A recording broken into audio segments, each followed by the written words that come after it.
Amado Padre Celestial, que moras en los cielos, alabado y glorificado sea tu nombre, Señor.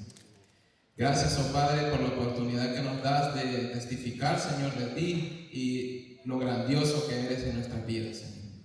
Gracias por el Evangelio, Señor, y en esta mañana te rogamos de que puedas moverte, que tu Espíritu Santo esté aquí, Señor, y nos abra la mente y el corazón para aceptar tu palabra verdadera, Señor. Te lo rogamos en el santo nombre de Jesús. Amén, Señor.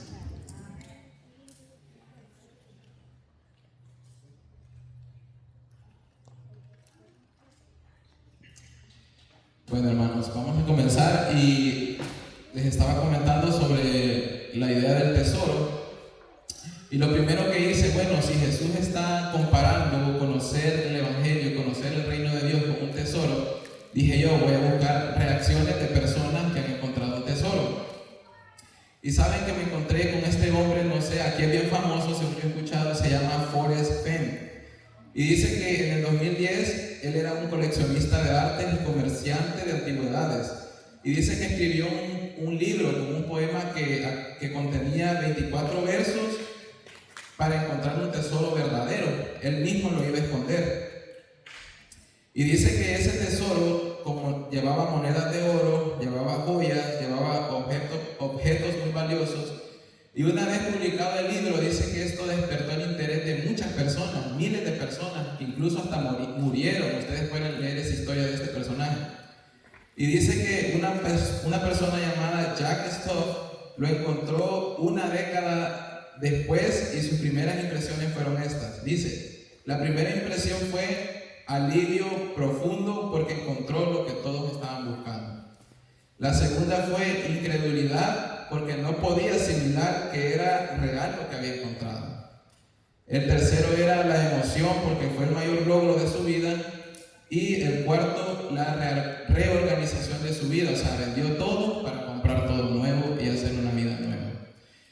Y cuando veo que Jesús compara el Evangelio con esto mismo, también pienso que me pasó a mí lo mismo en mi experiencia personal.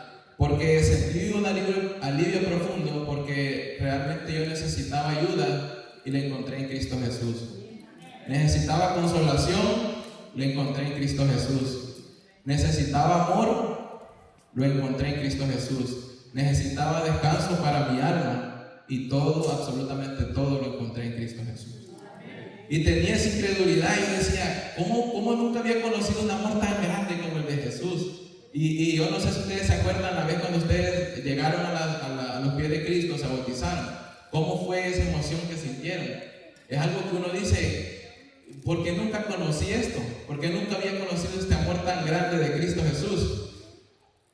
Y una vez, hermanos, que encontramos el tesoro del Evangelio, una vez de que todo es una realidad en nuestra vida, toda la experiencia, viene una parte que lo considero un desafío, que es el compartir con otros ese tesoro.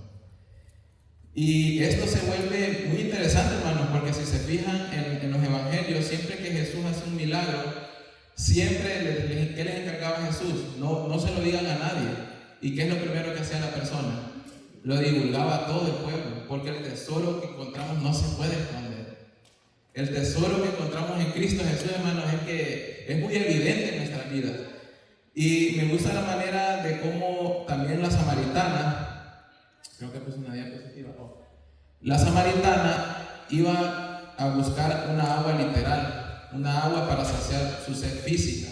Y ella se fue y encontró la verdadera agua de vida, que es Cristo Jesús. Y vemos de que esta mujer también tuvo la misma reacción. Una vez conocido el tesoro, dice que comenzó a decirle a todo el pueblo, he encontrado al Cristo.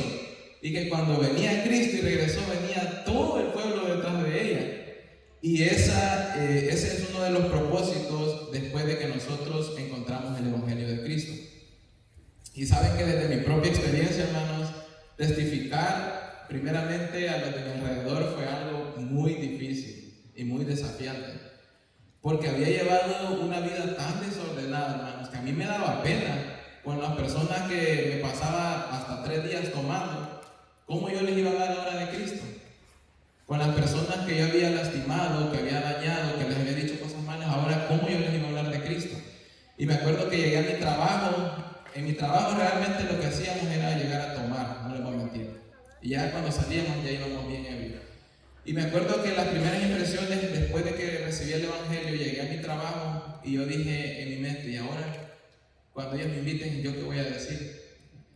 Y me acuerdo de que me daba mucha vergüenza porque me decían, ¿sabes qué? Y yo ponía excusas, ¿sabes qué? No, ahora no me siento bien. Ahora, puras excusas. Y no había testificado, y yo no sé si fue mi esposa o fue mi tía, porque trabajaban ahí también, que ellos le dijeron a mis compañeros, es que se hizo cristiano. Yo no sé quién fue, pero la primera cosa que dijeron fue, ¿dónde está esa iglesia? Porque cuando yo me quiera convertir, quiero ir ahí. Lo que ellos no sabían es que no es la iglesia, es Cristo Jesús en nuestra vida, ¿no? Y me dio tanto gozo porque ahí todos decían, hey, a este le lavaron el cerebro ahí. Y decían cosas así, ¿no? Era bien divertido, pero yo daba gloria a Dios, hermanos, porque ¿quién no se va a alegrar que glorifiquen a Dios en nuestra vida? Y me acuerdo que solo duré 2 meses ahí y me mandaron a otra tienda a Fresno, ahí por los Blackstone. Y me acuerdo que llegué ahí, pero como no conocía a nadie, tenía la oportunidad de testificar más. Y me acuerdo que pude testificar con un filipino, todavía lo puedo contar, con una persona que era de la India, con mis amigos que eran de México. Y cada uno de ellos tenía una idea diferente, una filosofía diferente de la vida, tenían otros dioses, ustedes saben que esos países así son.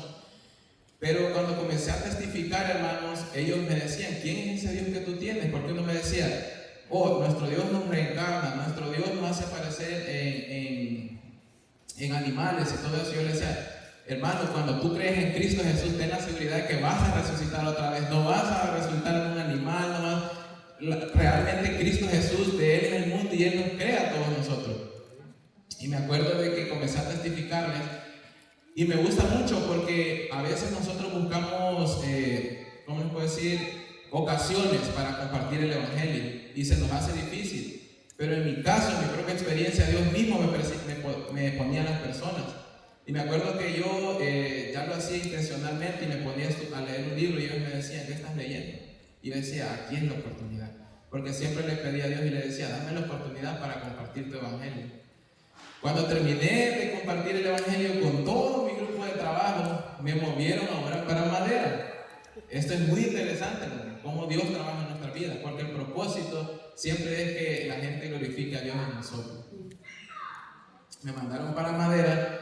Ahorita aquí se me ha hecho un poco más difícil porque todos son más jóvenes que yo. Y ustedes saben que cuando uno está joven, uno se las puede todas, que no necesito de nada. Pero como sea, Dios me ha puesto las ocasiones y he tenido la oportunidad de compartir su Evangelio. Ahora, una vez, hermanos, que uno comienza a experimentar eso de compartir el Evangelio, de compartir lo que sientes por el amor de Cristo, vienen los problemas y las tribulaciones. Y este es un hecho para todos, hermanos. Y es muy interesante porque ahorita están predicando, no sé si han escuchado el Evangelio de la Prosperidad, que dicen de que media vez aceptes a Cristo Jesús, tu vida es un color de rosa. Dice de que entre más dinero le das de diezmo y de ofrenda, más bien te va a ir en la vida. Pero aún Cristo Jesús, me acuerdo del Sermón del Monte, dijo, bienaventurados son cuando los persigan por causa de mi nombre.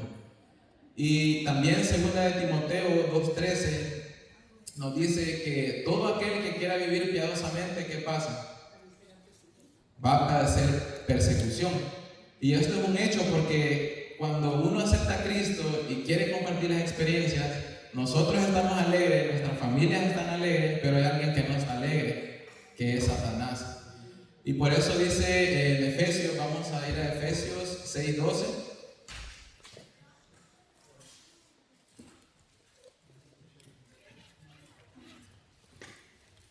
Es un texto muy conocido, hermanos, creo que todos lo sabemos de memoria. Y nos dice Efesios 6:12, porque no tenemos lucha contra sangre y carne, sino contra principados, contra potestades, contra los gobernadores de las tinieblas de este siglo, contra huestes espirituales de maldad en las regiones celestes. Y ahí mismo dice, hermanos, vamos a ir ahí mismo a Colosenses 1:16.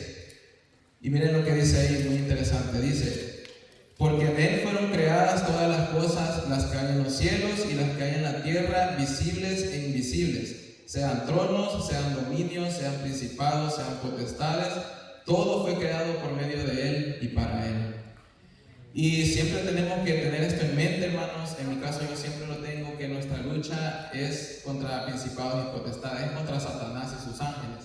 Y en Colosenses 1:12 dice que todo eso fue creado por medio de Jesús.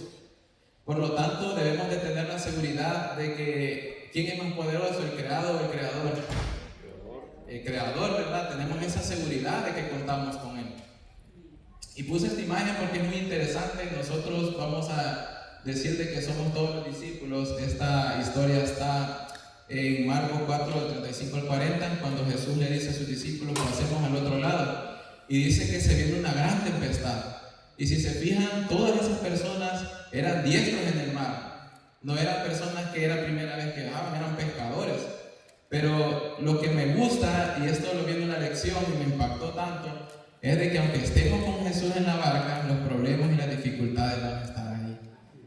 Que hayamos conocido el Evangelio no significa que estamos libres de problemas y dificultades. Y nosotros podemos ser diestros resolviendo problemas, podemos ser diestros en varias situaciones, pero cuando nos encontramos en verdaderos problemas, el único que puede socorrernos es Cristo Jesús. Amén.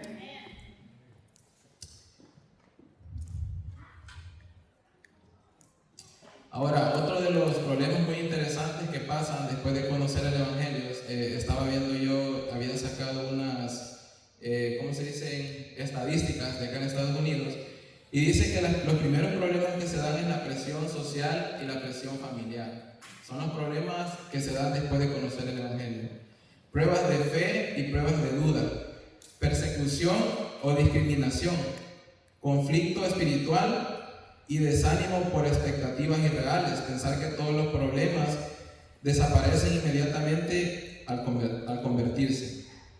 Y realmente, hermanos, de eso quiero hablar en esta mañana. Cuando yo comencé también en mi vida espiritual a crecer en Cristo Jesús, se me presentó el primer problema, que fue el sábado en mi trabajo. Y otros muchos más problemas, y yo dije, ¿cómo ahora de qué me sirve el Evangelio? Ahora que estoy en este mundo, que estoy atravesando problemas.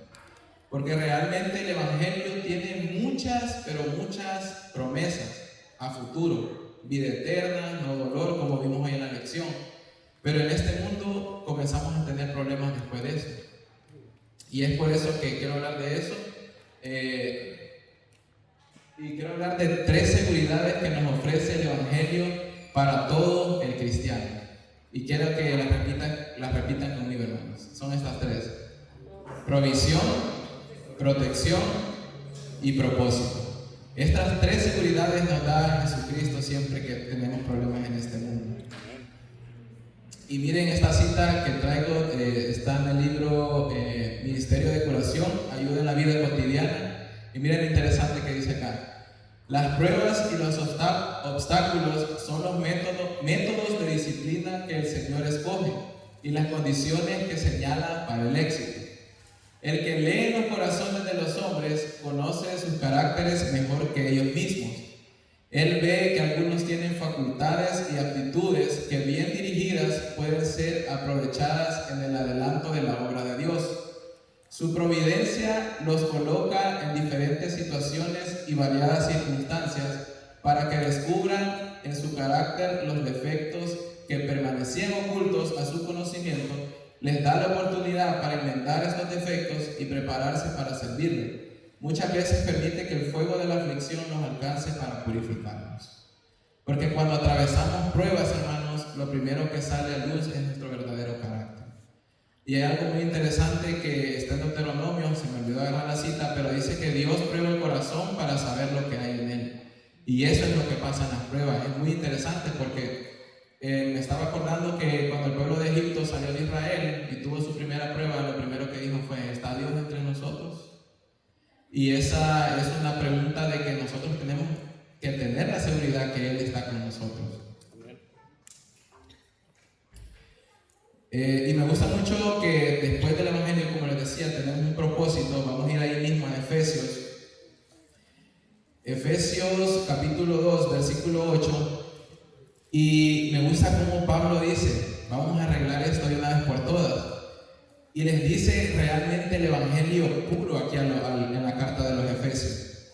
Le dice él, porque por gracia sois salvos, por medio de la fe, y esto no de vosotros, pues es que es don de Dios, no por obras, para que nadie se gloríe, porque somos hechura suya, creados en Cristo Jesús para buenas obras, las cuales Dios preparó de antemano para que anduviésemos en ellas. Y saben, hermanos, esto de la gracia y todas las cosas que provienen de Dios es algo que yo hubiera querido que alguien me lo explicara recién bautizado, porque tuve que ir aprendiendo. Gloria a Dios que tenemos su palabra, pero lo quería ilustrar para que lo pudiéramos ver un poco físicamente, y aprovechando que está aquí la cruz, le voy a dar una ilustración de ello. Esta cruz es el sacrificio de Cristo. Esto representa la vida, el sacrificio de Cristo y su resurrección. Y él lo que hace es de que talla un vestido. Vamos a asimilar de que esto es un vestido. Él lo hace, tú lo reclamas gratuitamente. Y una vez que tú aceptas el vestido de la justicia de Cristo, que él mismo lo tejió con su propia justicia, no importa que compremos el mejor saco, el que tenga más precio en el mundo, no importa que traigamos uno de marca, si no tenemos este vestido de Cristo y comprendemos que la gracia, la fe, la obediencia vienen del Señor Jesucristo, entonces no vamos a estar preparados para cumplir su propósito. Y es después de que entendemos todas estas cosas que son gratuitas, que dice ahí mismo en el 2.10, de que somos hechura suya, creados en Cristo Jesús para buenas obras, las cuales Dios preparó de antemano. O sea, son obras de que antes de la fundación del mundo ya estaban preparados. Todos después de conocer a Cristo Jesús tenemos un propósito que cumplir en esta vida. Y uno de los propósitos es el Evangelio, compartir el Evangelio con todo este mundo, hermano, con toda la comunidad de Madera. Y ahora sí, vamos a comenzar con el desarrollo, hermanos. Vamos a repetir otra vez las 3 seguridades para el cristiano, para que no se nos olviden: provisión, protección y propósito. Y vamos a ir al libro de Génesis, hermanos, una historia muy conocida, el libro de Génesis, capítulo 37.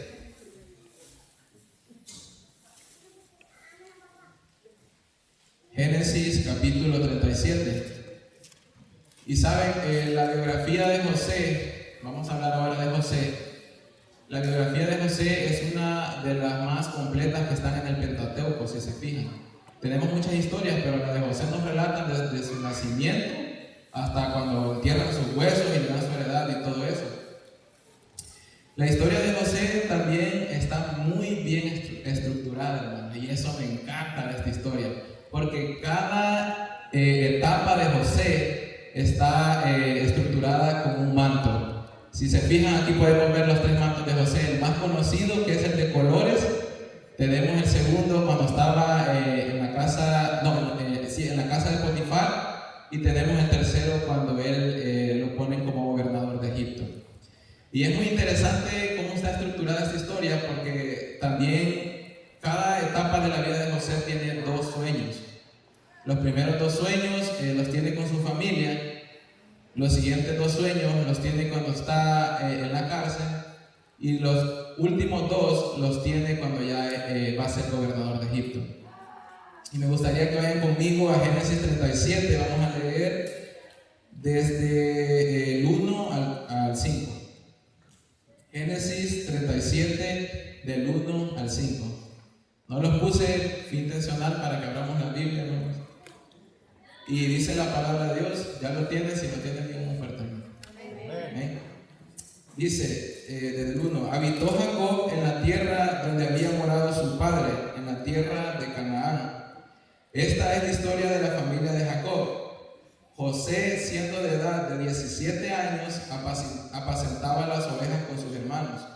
Y el joven estaba con los hijos de Bilha y con los hijos de Silpa, mujeres de su padre. E informaba a José a su padre la mala fama de ellos. Y amaba Israel a José más que a todos sus hijos, porque lo había tenido en su vejez, y le hizo una túnica de diversos colores. Versículo 4. Y viendo sus hermanos que su padre lo amaba más que a todos sus hermanos, le aborrecían y no podían hablarle pacíficamente. Y soñó José un sueño y lo contó a sus hermanos, y ellos llegaron a aborrecerle más todavía. Así que 4 cosas de estos 5 versículos que hemos leído. La primera es que para Dios, cuando nos llama para cumplir su propósito, la edad no importa. Dice la palabra de Dios que José era un joven de 17 años. Y algo que hablamos con mi esposa el día de ayer es que me impacta la manera de cómo jóvenes han sido fieles a Dios. Eso es algo que para los que estamos aquí, que todavía somos un poco jóvenes y hay muy jóvenes acá, es algo que el secreto para hacer la voluntad de Dios es despojarte de ti mismo y serle fiel a Dios en todo lo que Él diga.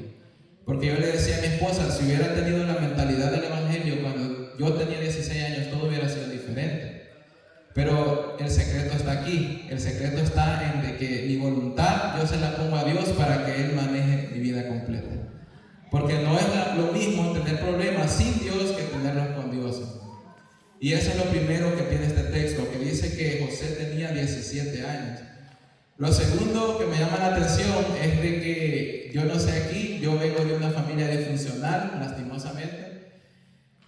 Hermanos, Dios siempre actúa en medio de la adversidad. Y los que hemos crecido en familias disfuncionales sabemos lo que es esto. Y dice la palabra de Dios de que Israel, Jacob, amaba más a José que a todos sus hijos.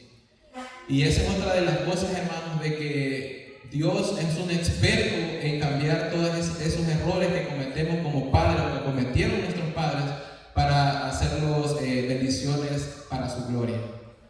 Realmente, hermanos, cuando venimos de familia disfuncional, no por eso Dios no va a obrar en nuestras vidas, porque si un día estamos esperando a que nuestra familia sea una familia feliz, una familia realmente perfecta, nunca vamos a cumplir el propósito de Dios. Y eso es una realidad, hermanos, porque Dios actúa en medio de la adversidad. Y realmente es muy normal a veces cometer errores porque somos humanos, y los humanos es una característica que erramos. Por eso también yo a veces oro y pongo a todas las familias en oración que tenemos acá en la iglesia, porque es una bendición ser todos de un mismo sentido. Realmente el propósito de Dios se puede cumplir más fácil. La tercera cosa que tenemos acá, hermanos, en estos 5 versículos, es de que aquí el tropiezo no viene de la gente que no cree en Dios. Aquí el tropiezo viene de su propia familia. Y eso es algo que caracteriza a todos los personajes que han venido a través de las Escrituras, que su misma familia no los apoyaba. Hasta el mismo Jesús, si se acuerdan, que los hermanos querían que hiciera la voluntad de los fariseos. Y dice que sus hermanos lo aborrecían a él, hermanos. Y me acuerdo de que en el Sermón del Monte, si no me equivoco, fue que Jesús dice, cuando cita la ley, y dice de que cualquiera que odie a su hermano es culpable de juicio. Y razón tenía, hermanos, porque el odio comienza en el corazón y hasta el punto de que los hermanos de José lo querían matar. Por esa razón yo digo, wow, o sea, me encuentro con unas cosas que dijo Jesús que son una realidad, hermanos, y las podemos ver acá. La otra es que aquí tiene José sus primeros 2 sueños, que ustedes ya los conocen. Si quieren leamos nomás un versículo, dice ahí en el 7, este es el sueño de José. Y dice, he aquí atábamos manojos en medio del campo, y he aquí que mi manojo se levantaba y estaba derecho, y que vuestros manojos estaban alrededor y se inclinaban al mío. Le respondieron sus hermanos, ¿reinarás tú sobre nosotros o señorearás tú sobre nosotros? Y le aborrecieron aún más a causa de sus sueños y de sus palabras. Y hermanos, aquí le vamos a poner a este primer manto, al manto de colores, le vamos a poner el manto del llamado.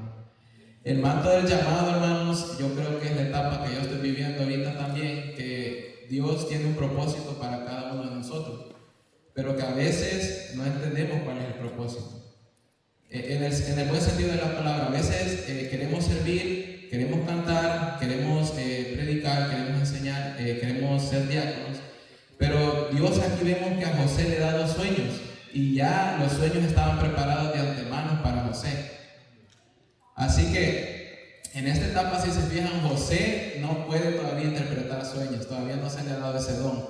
Y quienes se le interpretan son sus hermanos. Y eso es muy interesante, hermanos, porque cuando comenzamos a servir a Dios, a veces una persona te puede decir, oye, ¿sabes qué? Me gusta cuando cantas, me llenas el corazón. Pero a veces tú no has entendido en qué ministerio Dios te quiere usar. Hay veces que te dicen, ¿sabes qué? Me gusta cómo enseñas, entiendo bien la palabra. Pero a veces uno no sabe y está en esa etapa de confusión que va a ser el primer manto, el manto del llamado. Y dice ahí mismo, hermanos, en el versículo, aconteció después de eso que José fue enviado por su padre a ver cómo estaban sus hermanos. Dice que lo mandó a Siquem porque ahí estaban apacentando las ovejas. Y dice que llegando a Siquem, ellos no estaban ahí, se habían ido para Dotán. Y este es un dato muy curioso que a mí me impactó bastante. Es de que ahí en Dotán fue el área donde vendieron a José. Y dice que esa área, cuando lo vendieron, se le da como heredad al final del Génesis. Ahí donde lo vendieron es la heredad que después le toca a él. Y este es un círculo, hermanos, que pueda que vivamos como cristianos, porque a veces no entendemos en el momento. En ese momento José no tenía una Biblia para ver qué iba a pasar después de él. Nosotros, gracias a Dios, tenemos la palabra de que nos dice hasta el futuro, la tierra nueva, no más dolor, no más llanto. Sabemos bien el propósito, pero José ahí no tenía un escrito para ver cómo iba a terminar su vida. Y me gusta mucho porque en esta etapa de que venden a José, ahí mismo se le da ese mismo terreno como heredad. Y me estaba acordando cuando venía para Estados Unidos, me acuerdo de que caminamos 8 días con mi esposa. Se nos acabó la comida, se nos acabó el agua, la carga del celular, en el desierto. Y me acuerdo de que llegamos a la calle donde alguien nos iba a pasar a recoger. Y cuando ya estábamos ahí, no teníamos carga. Y me acuerdo que comenzamos a llorar todos. Bueno, a mí, ellos comenzaron a llorar a mi lado, y eso me conmovió y comencé a llorar también. Y yo dije, Señor, ¿es esta tu voluntad? Yo aún no era cristiano. Y es en esos momentos, hermanos, que no sabemos qué está aconteciendo, que Dios usa para que nosotros veamos de que lo único que importa es tener a Jesús en nuestra vida. Porque en ese momento fue el único momento que yo pude recapacitar y decir, Dios, ayúdame. Cuando ya no tenía agua, cuando ya no tenía comida, cuando ya no tenía absolutamente nada. Y me acuerdo que ahí mismo se me vino ese pensamiento, le pedimos a Dios y más adelante nos encontramos un carro ahí parqueado y le dijimos, bueno, que sí, migración, de una vez. Y cuando llegamos ahí, el Señor nos llevó en su pica, nos llevó a su casa y nos hizo una gran carne asada, una parrillada, hasta un gato nos regaló. En serio, hermano, eso fue wow. Yo dije, Dios, ¿cómo obras en mi vida? Y ese momento, desde ahí, cuando venían para este país, Dios ya tenía preparado un propósito para mí. Es muy interesante ese momento. Y dice en el versículo 31, ahí en el capítulo 37, entonces tomaron ellos la túnica de José y degollaron un cabrito de las cabras y tiñeron la túnica con la sangre. Y enviaron la túnica de colores y la trajeron a su padre y dijeron, esto hemos hallado, reconoce ahora si es la túnica de tu hijo o no. Y él la reconoció y dijo, la túnica de mi hijo es, alguna mala bestia lo devoró, José ha sido despedazado. Y aquí hay 2 cosas muy interesantes en estos textos, hermano. La primera, que me encanta cómo ilustra la palabra de Dios, es cómo está reflejada la gracia en nosotros. En el versículo 31 dice que ese cabrito que degollaron, la sangre la tiñeron en el vestido de José. Y cuando nosotros aceptamos la justicia de Jesucristo, toda esa sangre, miren, en todos nuestros vestidos. Y quedamos puros y justificados ante Dios. Eso me gusta cómo lo ilustra en este versículo. Y la segunda cosa es que dice que engañan a su padre. Y algo muy interesante es que Abraham, Jacob, Isaac, los 3 cometieron el mismo error, que engañaban cuando llegaban a Egipto. Y ahora el engañador lo engaña.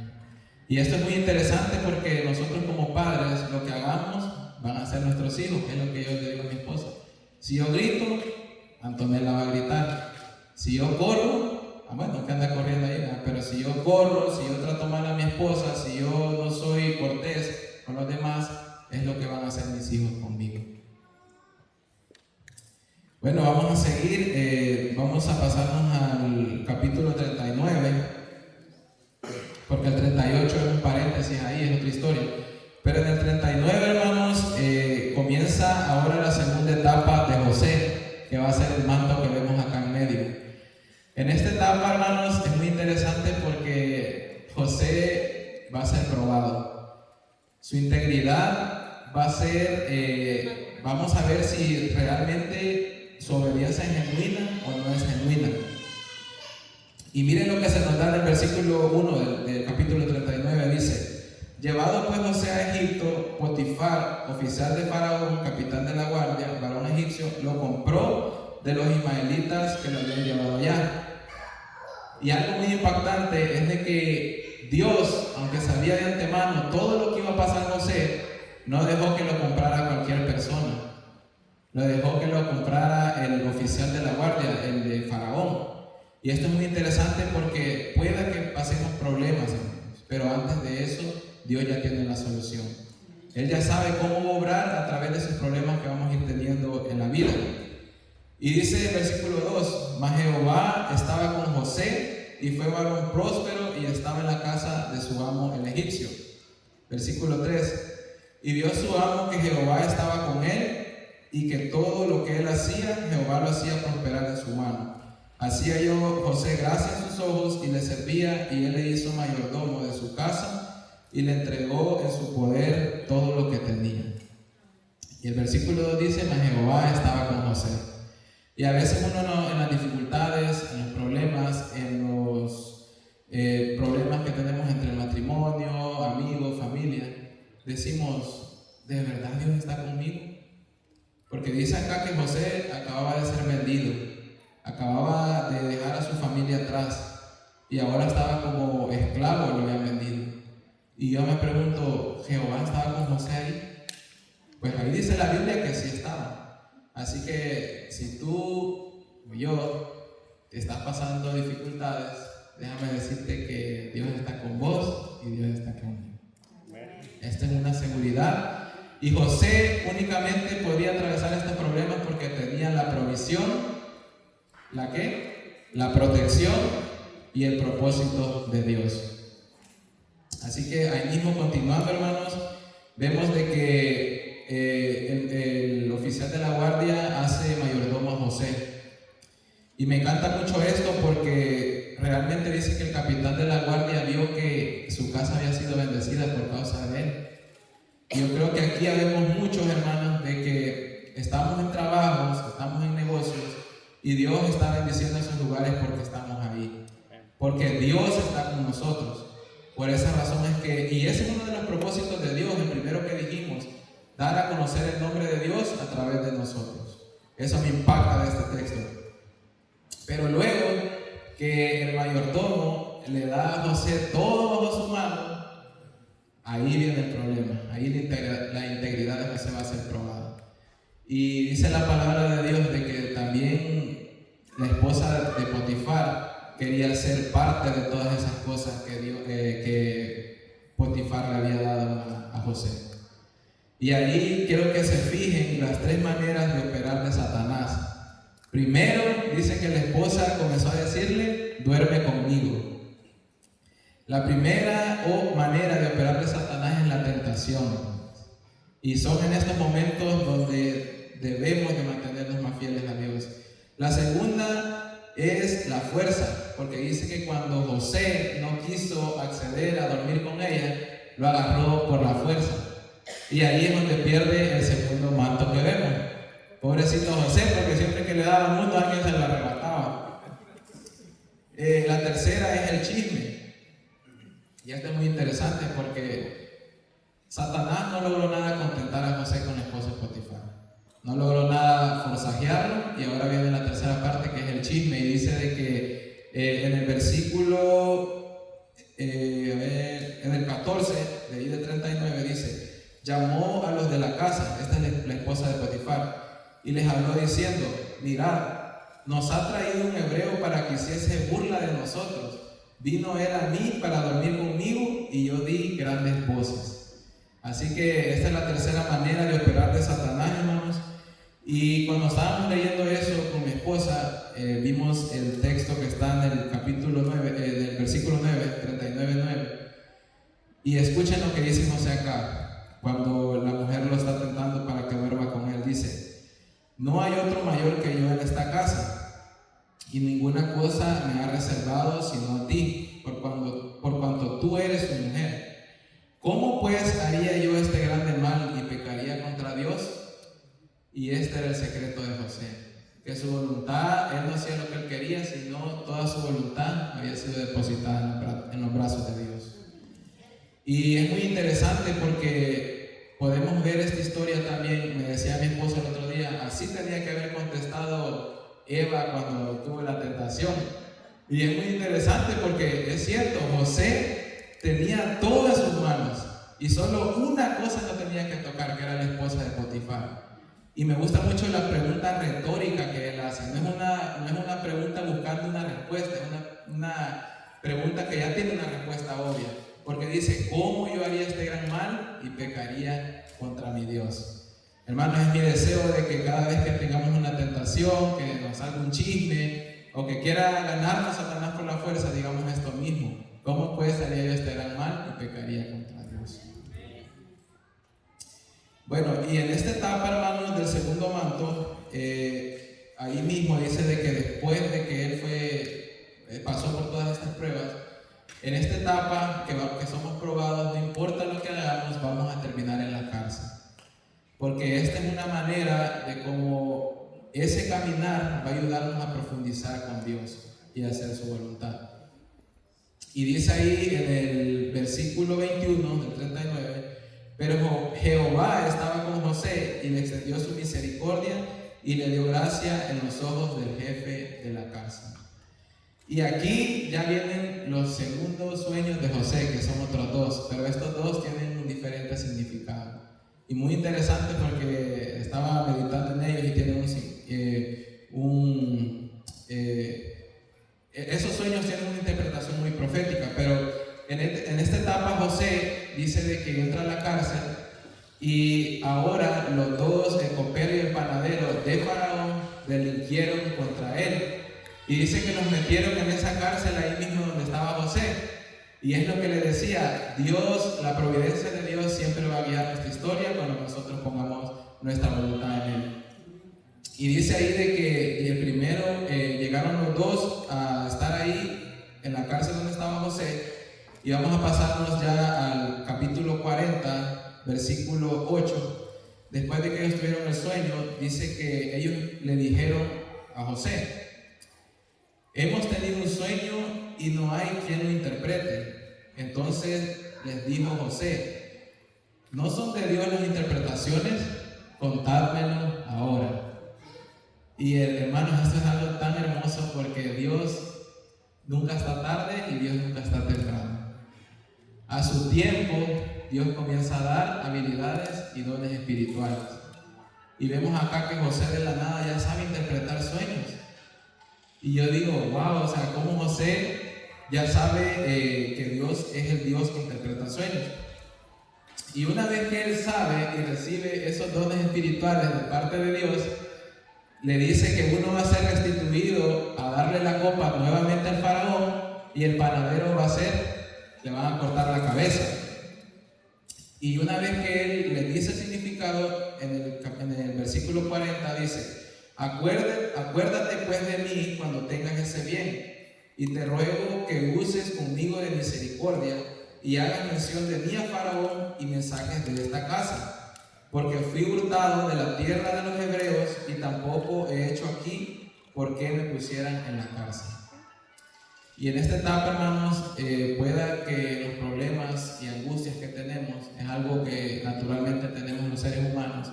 Vamos a tratar de solucionar los problemas por nuestros propios medios.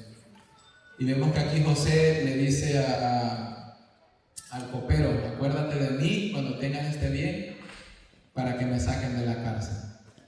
Pero Dios no tiene tiempo y todavía no era el tiempo de cumplir su propósito ahí.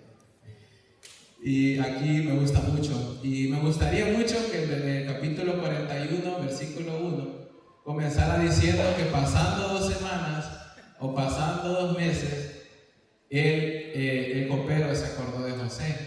Pero miren lo que dice el 41:1. Aconteció que pasado 2 años,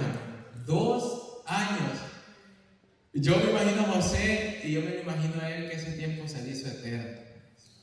Y esto es algo de las maneras de cómo Dios actúa cuando va dirigiendo nuestra historia. Porque como les vuelvo a repetir, los tiempos de Él no son los tiempos de nosotros. Y dice que una vez que Faraón tuvo los 2 sueños, los 2 sueños significaban lo mismo. Eran 7 años de abundancia y 7 años de hambruna. Y en el versículo 9 dice: entonces el jefe de los coperos habló a Faraón diciendo: me acuerdo hoy de mis faltas. Aquí Faraón, nadie le pudo interpretar el sueño, no magos, no sabios, nadie pudo interpretar esos sueños. Y le dice el copero: cuando Faraón se enojó contra sus siervos, nos echó a la prisión de la casa del capitán de la guardia, a mí y al jefe de los panaderos. Y él y yo tuvimos un sueño en la misma noche y cada sueño tenía su propio significado. Estaba ahí con nosotros un joven hebreo, siervo del capitán de la guardia, y se lo contamos. Y él nos interpretó nuestros sueños y declaró a cada uno conforme a su sueño. El versículo 14. Entonces Faraón envió y llamó a José y lo sacaron apresuradamente de la cárcel. Y se afeitó y mudó sus vestidos y vino a Faraón. Y escuchen lo que le dice Faraón. Y dijo Faraón a José: yo he tenido un sueño y no hay quien lo interprete, mas he oído decir de ti que oyes sueños para interpretarlos. Y esta, hermanos, es una etapa donde ya Satanás usa otro tipo de tentaciones. Porque le dice: he escuchado de ti que puedes interpretar sueños. Y esta tentación es muy efectiva para Satanás, por la sencilla razón de que esa fue la tentación por la cual él cayó del cielo. Porque toda la gloria, toda la luz, todo el resplandor que él tenía, todo provenía de Dios. Y aquí a José le está diciendo: me han dicho que tú interpretas sueños. Pero miren lo que le dice José ahí abajo. Respondió José a Faraón diciendo: no está en mí. Le dice a Faraón: no, usted escuchó mal. Dios será el que dé respuesta propicia a Faraón. Y ahí es cuando Dios ya nos da el privilegio de comenzar a usar nuestros dones espirituales para su gloria. Y este es un gran problema, hermanos, porque en la Biblia hay muchas historias donde muchas personas no pudieron cumplir el propósito de Dios porque se comenzaron a creer estrellas de Hollywood. Realmente vemos uno de ellos es Sansón, también muchos reyes de Israel. Y vemos de que los dones los malutilizaron. Porque realmente los dones espirituales, dice en Corintios, de que son para edificación de la iglesia. No es porque yo canto bien, no es porque yo sé enseñar, no es porque yo sé predicar, no es porque todas las cosas y todos los ministerios que hay aquí en la iglesia, todos tienen que ser para edificación y para glorificar el nombre de Cristo Jesús. Y en esta tercera etapa, hermanos, vemos de que ya viene el tercer manto. José aquí ya interpretó los 2 últimos sueños. Para ir concluyendo, vamos a leer Génesis 41, versículo 38 y 39. Miren lo que dice acá Faraón. Aquí José ya va a comenzar a cumplir el propósito de Dios. Dice el versículo 38: y dijo Faraón a sus siervos: ¿acaso hallaremos a otro hombre como este, quien esté el Espíritu de Dios? Wow, no sé usted qué reacción tiene, pero este es el propósito de Dios: dar a conocer su nombre a todo el mundo, a toda la comunidad de Madera, a todos nuestros familiares, a todos los compañeros de trabajo. Que la gente pueda glorificar a Dios por medio de nosotros. Y dice: y dijo Faraón a José: Pues que Dios te ha hecho saber todo esto, no hay entendido ni sabio como tú. Tú estarás sobre mi casa y por tu palabra se gobernará todo mi pueblo. Solamente en el trono seré yo mayor que tú. Dijo además Faraón a José: he aquí, yo te he puesto sobre toda la tierra de Egipto. Entonces Faraón quitó su anillo de su mano y lo puso en la mano de José y lo hizo vestir de ropas de lino finísimo y puso un collar de oro en su cuello. Aquí, hermanos, José ya está listo para cumplir el propósito de Dios. Y aquí ya lo comienza a cumplir, porque después de ahí, después de que José pasó todos esos reveses en la vida, esos problemas que tuvo, vemos de que por medio de él se conservó la raza, se conservó la etnia de donde iba a venir el Mesías, que es nuestro Salvador ahora. Muy interesante cómo Dios trabaja de esa manera, hermanos. Quiero ir terminando con dos cositas. Vemos acá, a mí me gusta mucho esto de la Biblia, que todos los personajes son un personaje tipológico de Jesús. Y aquí vemos que José no es la excepción. Aquí vemos los paralelismos. Dice: José era amado especialmente por su padre. Jesús es el hijo amado del Padre. José fue rechazado por sus hermanos. Jesús fue rechazado por su propio pueblo. José fue conspirado y entregado por sus hermanos. Jesús fue entregado por los dirigentes de Israel. El cuarto, fue vendido por plata. Interesante, porque José fue vendido por 20 piezas. Jesús fue traicionado por 30 piezas de plata. Quinta, fue acusado falsamente, José. Jesús fue acusado con falsos testimonios. José sufrió siendo inocente. Jesús sufrió siendo sin pecado.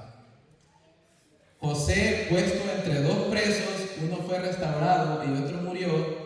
Jesús, crucificado entre dos ladrones, uno fue salvo y otro se perdió. Octavo, descendió a la prisión antes de ser exaltado. Jesús descendió a la humillación y muerte antes de ser exaltado. 9. Fue elevado a la diestra de Faraón. Jesús ahora está a la diestra del Padre. 10. Salvó a muchas personas del hambre. Jesús salva a la humanidad del pecado y de la muerte. Esto es algo muy interesante, hermanos. A mí me encanta mucho ver los paralelismos que hay en los personajes de la Biblia con Jesús. Y en esta mañana, hermanos, quiero concluir brevemente con un pequeño llamado. Realmente pueda que a veces hayamos perdido de vista el propósito que tiene Dios en nuestra vida. Cuando pasamos mucho tiempo en la iglesia, también los que acabamos de entrar, animarlos de que vengan pruebas, vengan tormentas, dificultades. Dios tiene bajo control todas esas cosas. Y Dios nos ha dado 3 seguridades, que son que la provisión, la protección y su propósito. Si hoy, hermanos, ustedes quieren renovar el pacto con Dios y decirle: ¿sabes qué? Te entrego mi voluntad a ti. Les invito a que se puedan poner de pie. Vamos a tener una oración para que de hoy en adelante quien guíe nuestra vida y siempre lo haga sea Cristo Jesús. Tenemos el nuestro.